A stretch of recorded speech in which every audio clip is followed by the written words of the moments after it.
Сәлеметсіздер ме, оқушылар? 6-шы орыс сыныбының қазақ тілі мен әдебиеті сабағын бастаймыз.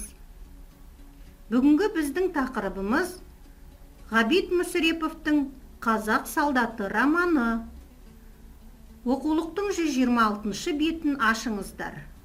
Бүгінгі сабақтың мақсаты мәтін мазмұнын түсіну және сол бойынша сюжеттік жоспар құру. Бағалау критерийлері: мәтін мазмұнын түсінеді, сюжеттік жоспар құрады. «Қазақ солдаты» романы соғыс жылдарындағы ел тағдырын көрсететін шығарма. Мазмұнымен таныс болайық.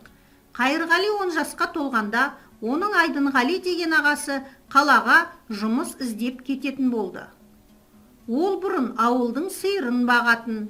Енді ол сиыршының таяғын Қайрошқа беріп, былай деді: «Енді естияр азамат болдың. Мына таяқты қолыңа ал. Осы ауылдың сиырын енді сен бағасың», деді.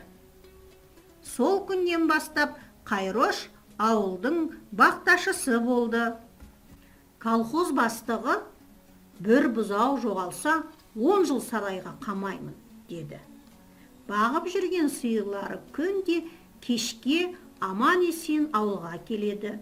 Есебінен сиырлар да жаңылмайды, Қайрош та жаңылмайды.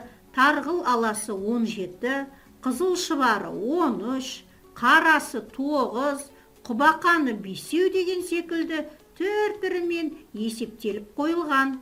Бірақ бақташы баймайды деп бекер айтты деймісің? Бүгін бір бәле келіп сап ете түсті. Қарамұрттың қасқа торпағы жоғалып кетті. Колхоз бастығынан қорыққан Қайрош қалаға қашуға ұйғарды. Қалада не болды, кімдермен танысты, оны келесі сабақта білеміз. Тапсырмаға қараймыз. Мәтін бойынша сюжеттік жоспар құр. Что такое сюжет? Ребята, сюжет – это система событий, то есть порядок событий. Мы должны составить сюжетный план по рассказу. А сюжетный план – это перечисление основных событий текста. Составляем письменный сюжетный план этому рассказу. Балалар, сіздерге сәттілік тілеймін және кері байланыстарыңызды күтемін.